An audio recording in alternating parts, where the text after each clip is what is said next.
আমরা সেখানে কামলা দিতে যাই। রাষ্ট্র যদি চায় আমার দেশে করাপশন হবে না। আসসালামু আলাইকুম রহমতুল্লাহি ওয়া বারাকাতুহু। রাসু ইউটিউব চ্যানেল এবং ফেসবুক পেজ থেকে সবাইকে স্বাগতম। আশা করছি সবাই ভালো আছেন।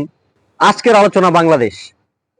দীর্ঘ 9 মাস রক্তক্ষয়ী যুদ্ধের মাধ্যমে অসংখ্য নারী পুরুষের জীবনদানের মাধ্যমে আজকের এই বাংলাদেশ, যেটাকে আমরা স্বাধীন সার্বভৌম বাংলাদেশ বলি।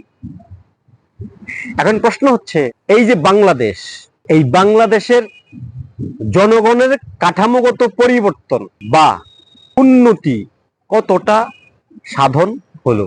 এই বাঙালি শুধু মাছে ভাতে বাঙালি না, এই বাঙালি অস্ত্র হাতে তুলে নিয়ে শত্রুর মুখোমুখি দাঁড়িয়ে যুদ্ধ করেছে, জীবন দিয়েছে, নিজের পায়ের তলার মাটিকে নিজের বলে অক্ষুণ্ণ রেখেছে।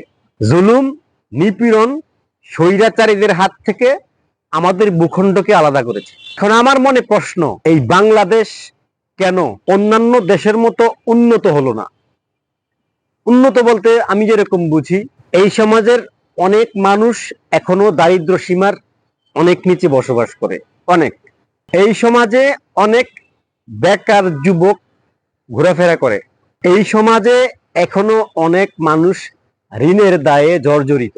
রাষ্ট্রের দায় কোথায়? রাষ্ট্রের দায় অবশ্যই আছে। আমি আপনাদেরকে আজকে 3টা এক্সাম্পল দিব এশিয়ার দেশ। 1 নম্বরে যদি ধরি মালয়েশিয়া। মালয়েশিয়া 1957 সালে স্বাধীন হয়েছে। আজকে মালয়েশিয়ার অবস্থান কোথায়?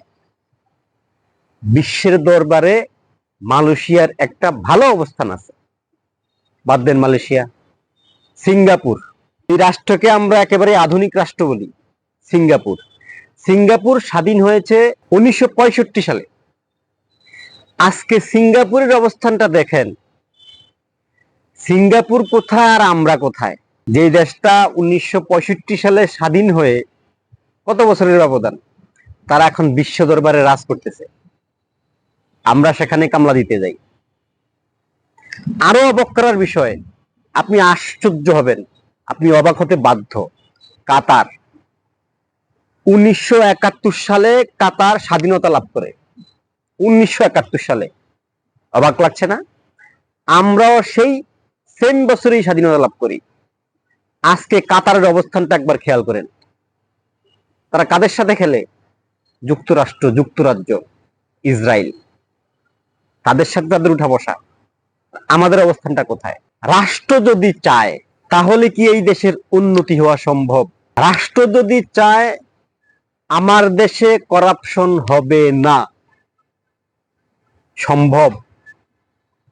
আমার মনে হয় সম্ভব। রাষ্ট্রের নীতি নির্ধারক যদি বলে আমার দেশে 1 টাকার দুর্নীতি হবে না, যদি হয় সেটার ব্যবস্থা আমি নেব, এই দেশেও দুর্নীতি বন্ধ হবে।